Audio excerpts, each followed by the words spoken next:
예, 오늘의 시황 브리핑 시작하겠습니다. 일단 뭐 긍정적 요인은 뭐 네이버라든가 뭐 반도체, 로봇, 그 대형 업종의 개별적인 호재성 재료는 있다. 그래서 뭐 시장이 터무니없이 빠지지는 않을 것 같다. 뭐 이런 건 이제 긍정적인 재료인데, 다만 이제 연준 인사들이 연이어서 뭐 금리나 쉽지 않을 것 같은데 이런 메시지 계속 내놓고 있잖아요. 그러니까 미국의 국채 금리 올라가고 또 이게 달러 강세 유발하다 보니까 원달러 환율 올라가고, 뭐 시장에 딱히 이제 호재가 없는, 그러니까 많이 올라온 상태에서 이제 추가적으로 밀고 가려면 호재가 나와야 되는데 호재는 없는 가운데 그동안에 시장을 끌어올렸던 금리나 기대감이 좀 약화되는 건가?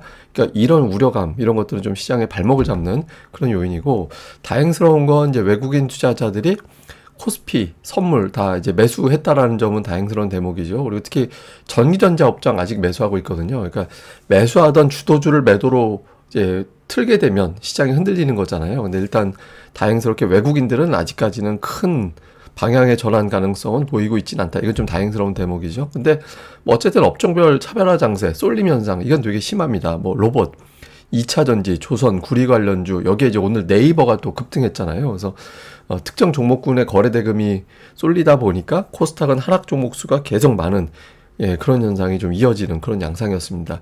오늘 뭐 아시아 증시 특히 특별한 어떤 패턴은 없어서 아시아 증시는 좀 생략을 하고, 코스피 지수는 다행스럽게 오늘도 5일선은 회복해서 마감이 됐습니다. 그러니까 주가는 거의 제자리였는데 장중에 밀렸다가 오후 들어서 막판에 다시 회복을 해서 종가로는 5일선 이제 회복해놓고 이제 마감이 되는 그런 모습을 보였거든요. 근데 이게 대형주 때문에 그런 거고, 오늘 중형주 지수는 계속 하락했어요. 그러니까 지금 5일 연속해서 음봉이거든요. 최근에 8일 중에서 7일이 음봉, 그리고 5일 연속해서 음봉이다 보니까 이거는 이제 중형주가 어떤 의미냐면 상승 종목이 많다, 하락 종목이 많다, 이 기준이 되는 게 중형주 지수거든요. 그래서 시장이 전체적으로 턴했다, 이런 어떤 기대가 나올 때는 이 중형주 지수를 봐야 됩니다. 근데 일단 오늘까지도 흘러내렸다. 하락 종목 수가 아직은 더 많아서 지수와 별개로 투자 심리는 그냥 어정쩡하다, 흘러내리고 있다, 이렇게 보는 게 맞죠. 근데 다만 이제 어제도 그렇고 오늘도 그렇고, 그러니까 매일 꼬리는 달아요. 꼬리는 계속 달고 있어가지고 그래도 내일은 또 괜찮을지 않을까, 이런 기대가 있다 보니까 계속 이렇게 음봉 맞는 동안에 초반에는 플러스로 어떻게든 가 있어요. 그러니까 초반에 플러스가 있다가 오늘도 아닌가 그러면서 이제 흘러내리는 이제 그런 패턴이 좀 반복되고 있죠. 근데 오늘 21선까지 밀려 내려와서, 21선이라는 거는 한 달이 20일 거래일이잖아요. 그래서 최근 한 달 추세를 깨느냐 아니냐, 이걸 좌우하는 중요한 자리거든요. 그래서 중형주 지수가 이제 이즈음에서 한번 기술적 반등을 시도해줘야 되는 그런 타이밍이긴 하죠. 자, 코스닥은 오늘 뭐 중요한 어떤 반전해야 되는 자리에서 밀렸습니다. 그러니까 이틀 연속에서 음봉 나오고 그 다음에 돌렸던 게 이제 9월 들어서 이제 중요한 어떤 패턴이었는데, 어제 아주 크게 밀려 내려갔다 꼬리 달고 올라오긴 했지만 오늘은 플러스로 돌리지 못하고 또 하락했죠. 그나마 다행인 건 어제 저점보다 위에서 마감했다라는 거는 다행이고, 또 이제 장 막판에 상승 종목 수가 지수 회복보다 조금 더 빨리 나타나는, 더 강하게 나오는 그런 움직임은 있었거든요. 이게 무슨 얘기냐면 한 막판에 장마감 할 때쯤 돼서 갑자기 누군가 이제 줍줍하러 나타난 거예요. 종목들 줍줍하러 나타나가지고 좀 받아낸 건 있다. 근데 이게 정말 아주 큰 돈이 들어왔다면 훨씬 이른 시간에 들어왔어야 돼요. 예를 들어서 한 2시 직전, 뭐 그때부터 들어와서 확 들어올렸으면 좀 큰 돈이 들어왔다라고 볼 수 있는데, 저게 이제 거의 장 마감하기 한 4, 50분? 뭐 그때쯤 들어온 거잖아요. 그래서 이렇게 큰 돈은 아니고 일단 이제 약간의 돈이 혹시나 내일장 정도에선 돌리지 않을까, 이런 기대감으로 들어온 거다, 이렇게 보면 되겠죠. 근데 여전히 이제 하락 종목 수가 1000개 됩니다. 지금 5일 연속 하락 종목 수가 더 많고 900개 이상이고, 이 기간 동안에. 그리고 3일 연속해서 1000종목 넘게 빠지고 있거든요. 그러니까 1000종목이 갖는 의미는 준투매예요, 준투매. 그리고 완전 투매는 1300개. 이 정도 보거든요. 그러니까 지금 이 상태에서 제가 이제 치고받고라는 표현을 계속 드렸었는데, 치고받고가 안 되고 있잖아요. 그냥 두들겨 맞고만 있고. 그래서 여기서 하루 정도 빠르게 1000개 이상 상승 종목을 만들어내야지, 안 그러면 이게 패턴이 고정이 됩니다. 아침에 딱 있다가 오늘도 아닌가 보다, 그러면 이제 주식을 일부 팔고 오늘 거래 제일 붙은 게 뭐지? 그래서 그쪽으로 가게 되면서 이제 하락 종목 수가 줄기 어려운 그런 상황이 만들어지게 되거든요. 그래서 지금부터는 이제 미션이 뭐가 되냐면, 상승 종목이 하루 정도 아주 세게 나오는 그런 날이 되면 오히려 이렇게 빠졌으니 코스닥 중소형주 쪽에 매력이 생겼네, 이렇게 이제 돌아서게 되는 거거든요. 근데 제가 보기엔 이 ADR 상으로는 다음 주 후반부터는 이제 과매도 근처로 내려가게 되는 위치라서 아마 다음 주 초반 중반 넘어가면서부터는 이제 종목들 좀 지금부터 추려야죠. 뭐 그러니까 추려둘 시기도 온 것 같긴 합니다. 자, 거래대금이 오늘 또 문제가 됐는데 오늘은 어제 그제 계속 삼성전자 하이닉스 조합이었잖아요. 근데 오늘은 네이버가 3조 4천억 원 거래대금이 터졌어요. 그리고 이제 삼성전자가 2조 3천억 원. 그러니까 두 종목 합산이 5조 7천억 원 거래대금 나왔잖아요. 코스닥 오늘 거래대금이 9조 원이었거든요. 거의 두 종목이 코스닥 전체 거래대금의 60% 정도 되는 60%가 넘죠. 그러니까 그 정도 60% 정도 되는 거래대금이 되는데 이게 이제 코스피 종목인데 이게 뭔 상관이야 이렇게 될 수 있지만 그게 아니라 아까 제가 말씀드린 대로 이게 코스닥에 주식 갖고 있던 투자자들이 특정 종목이 거래가 쏠린다 그러면 이걸 팔고 저쪽으로 넘어가요 조금씩. 그러니까 이게 매도 조금 그러니까 있는 돈 가지고 사는 게 아니라 있는 돈 플러스 갖고 있는 주식 팔아서 절로 넘어가고 이런 현상이 심해지거든요. 그러면 매도 수급이 우세해지니까 코스닥은 하락 종목 수가 늘어나는 거잖아요. 그래서 특정 종목군 집단의 거래대금이 코스닥 전체 거래대금의 30%를 넘기면 좀 버거워집니다. 그러니까 이제 이런 현상이 나타나는 게 조금 시장에서는 좀 불편하죠. 그래서 이 흐름이 좀 끊어져야 되는데 오늘은 삼성전자 하이닉스 조합이 아니라 네이버가 갑자기 또 올라와서 이런 현상을 만들어냈죠. 뭐 이거는 이제 업비트 자회사 뭐 두나무 이게 이제 편입된다 이런 어떤 보도가 나왔죠. 이러면서 네이버가 자회사 효과를 크게 누릴 수도 있다. 뭐 이런 식의 어떤 분석이 나왔고 회사 쪽에서는 사실 무근이다가 아니라 확정된 바 없다라고 이야기를 했거든요. 근데 보통 공시에서 확정된 바 없다는 그냥 맞아 시간만 남았어 보통 이렇게 해석을 하잖아요. 그래서 저거 사실 맞나 보다. 시장에서 이제 그렇게 해석을 하면서 거래가 이제 집중이 됐고 그다음에 오늘 로봇주가 많이 올라갔는데 로봇주는 이제 알리바바하고 이제 엔비디아하고 제휴를 하잖아요. 그러면서 그 피지컬 AI 분야에 협력을 한다고 하는데 저게 바로 이제 휴머노이드 로봇이 되잖아요. 그러니까 이런 부분들 그다음에 또 레인보우 로보가 삼성전기하고 협업하는 게 있죠. 이런 것들이 이제 겹치면서 로봇주가 또 강세를 보이는 이제 그런 모습을 보였고 또 이제 구리 가격이 올라갔다 이런 보도가 나면서 올라갔는데 사실 보통 구리 가격 좋을 때 코스피가 강해요. 원래는. 예, 근데 이제 그거는 일반적으로 어떤 경우냐면 구리는 모든 산업에 적용되는 이제 원자재다 보니까 경기가 좋구나. 그래서 이제 경기가 좋을 때 우리나라가 수출 많이 하니까 수출 많이 하는 상품이 그만큼 늘어난다. 이 신호로 보는데 지금 같은 경우는 이제 그런 케이스는 아니죠.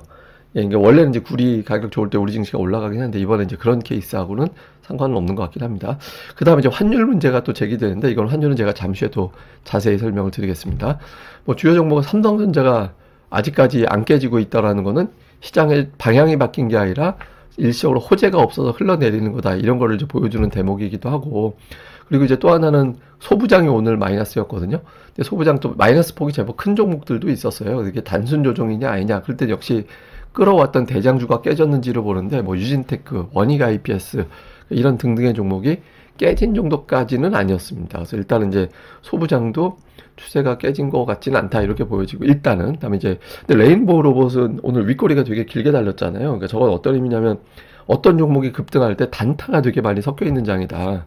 그러니까 시장이 보통 단타 많이 섞여 있는 장이 이렇게 좋은 장은 아니거든요. 그래서 개별적으로 이슈로 올라가는 종목들은 단타가 많이 섞여서 이게 이제 메뚜기 장세라는 거예요. 그러니까 제가 아까 이제 코스닥에 주식 갖고 있는 분들이 이제 절로 넘어갔다가 뭐 이런 현상이 나온다. 근데 갖다 단타 치고 다시 돌아온다라는 의미라서 뭐 어쨌든 좀 단타 비율이 상대적으로 좀 높아졌던 그런 상황이구나라는 걸 이제 보여줬고 그다음에 2차 전지가 오늘 또 플러스가 나왔는데 2차 전지 되게 웃기는 게 제가 한 9월 초에 되게 중요한 자리라서 거기서 돌려야 된다고 안 돌리면 이게 추세가 이상하게 깨지는 거다. 근데 그 자리에서 돌아서긴 했잖아요. 그렇다고 뭐 많이 올라간 건 아니지만 지수 비하면 근데 이게 어제 그 자리를 또 내려왔었거든요. 거기다 오늘 또 올라갔어요.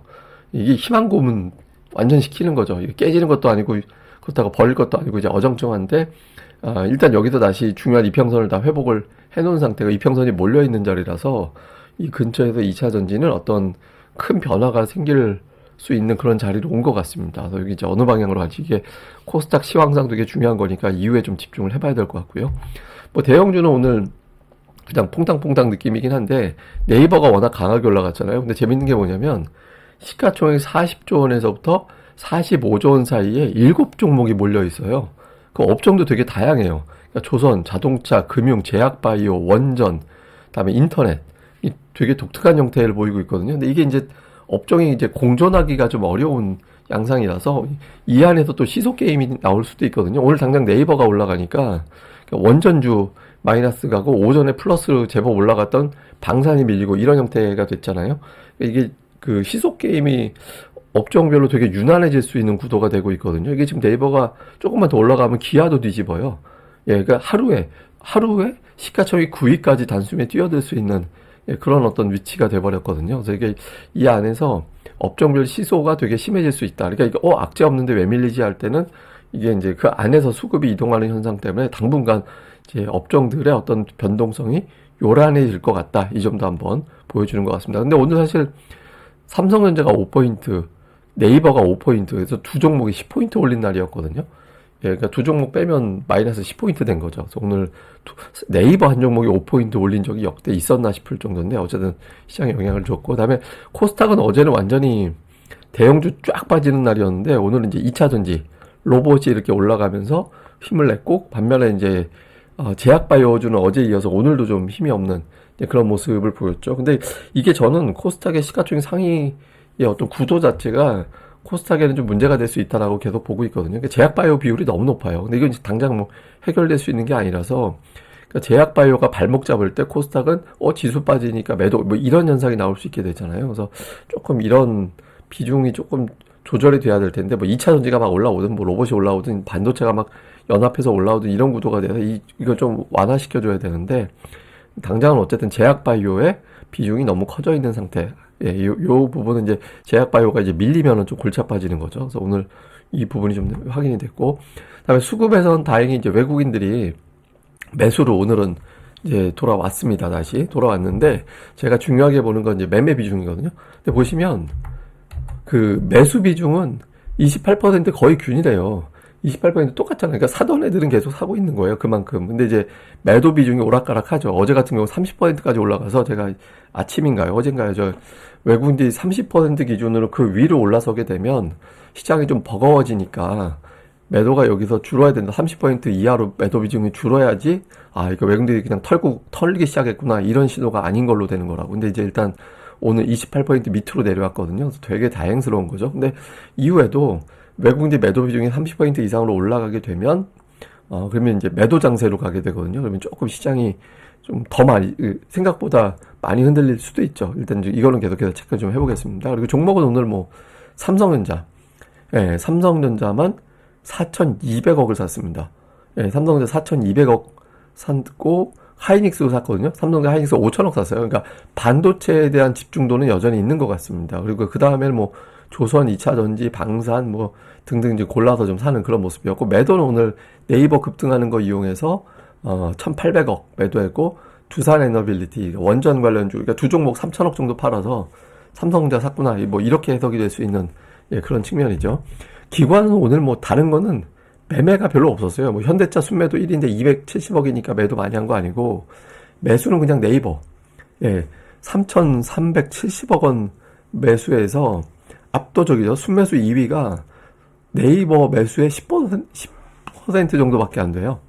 예, 그러니까 이제 전체적으로 네이버 그냥 하나만 오로지 바라본 거다. 근데 그 아래쪽은 뭐 조선업종 담긴 했는데 뭐 금액이 그렇게 크진 않았잖아요. 그래서 이렇게 매매는 오늘 그냥 기관은 네이버만 집중했다. 이렇게 봐야 되고, 그다음에 코스닥 쪽에서 외국인들은 레인보우 로봇 집중을 했죠. 그러니까 로보티즈나 로봇스타이틀 로봇 관련주 중에서도 레인보우 로봇 쪽에 완전히 집중하는 그런 모습을 보였고, 그 다음에 이제 2차전지, 그러니까 에코프로비엠, 에코프로 이런 종목군들이 있었고, 그 아랫단으로 내려가면 반도체를 또 좀 담았어요. 그러니까 외국인들이 한동안 이제 반도체 종목을 선별적으로 담는 느낌이었는데, 오늘은 아래쪽으로 쭉 깔아놓고 보면 반도체 종목을 되게 많이 좀 골라 담았거든요. 그러니까 제가 이제 줍줍이란 표현을 하는데, 오늘 약간 그런 시도가 좀 있었고, 그 다음에 기관 투자자들도 오늘 2차전지, 에코프로비엠을 제일 많이 사고 레인보우 로봇 두 개 샀는데, 그 아랫단으로는 대부분 반도체입니다. 그러니까 쭉 내려놓고 보면 반도체 되게 많이 샀거든요. 그래서 아직까지 이제 이쪽 업종에 대해서는 외국인들이나 기관이나 더 갈 수 있다, 뭐 이렇게 이제 아직까지는 보고 있는 걸로 보여집니다. 그리고 매도 쪽에서 이제 제약바이오, 제약바이오를 매도하고 2차전지 반도체 로봇을 샀다, 이렇게 보면 되겠습니다. 자, 오늘 미증시가 조금 주춤거리고 아시아 증시가 애매하게 간 건 연준 인사들이 금리 인하에 대해서 신중한 발언을 했고, 여기에 이제 어제 미국의 국채 발행이 700억 달러 정도 진행이 됐거든요.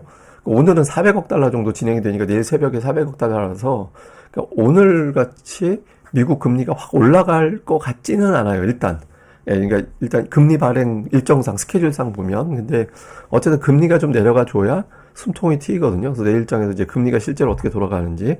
그 다음에 이제 마이크론 테크놀로지가 실적도 좋고, 증권사들도 막 목표 주가 막 200달러, 220달러 막 이렇게 올리고 있는데, 주가는 빠졌잖아요. 그러니까 뭐, 갖다 붙이자면, 그냥 노출된 재료다. 많이 올랐으니까. 그 다음에 또 하나는 내년도 HBM에 삼성전자가 합류를 하니 점유율 빼앗길 거야. 이렇게 주장하는 분석가도 있었거든요. 근데 어쨌든 지금 위치에서는 마이크론 테크놀로지가 빠지는 것보다 올라가는 게 우리 증시에는 낫습니다. 그러니까 그렇게 되는지. 그 다음에 코스닥에 이제 3연속 하락 종목 수가 1000개가 넘었는데 기술적 반등이 나오지 않으면 아까 제가 표현드린 대로 이게 고정이 되나 보다. 그러니까 팔고 다른 쪽 단타나 쳐야 되나? 이렇게 되면 이게 계속 하락 종목 수가 키워지는 악순환이 될 수도 있거든요. 그래서 근데 큰 흐름으로는 다음 주 그러니까 그러니까 추석 연휴 직전 또는 직후면 이제 과매도권에 근접해서 그때부터는 좀 상승 종목이 많은 날이 늘어나는 걸로 바뀔 것으로 일단 데이터상으로는 전망이 되는데 어쨌든 그 전이라도 이제 조금 분위기 반전을 해줄 필요는 있죠. 그래서 이 변화가 좀 생기는지 봐야 될 것 같고 오늘 2차전지 네이버 구리 관련주가 올라갔는데 이게 계속 이번 주 메뚜기 장세입니다. 그러니까 주도주가 없는 장이에요. 그러니까 시장이 안정적이지 않다는 얘기죠. 그래서 이게 제가 매일 표기하는 종목이 좀 일관성 있게 같이 붙어야 되는데 좀 계속 바뀌잖아요. 그래서 시장이 불안정하구나라는 거를 다시 한번 보여주는 것 같습니다.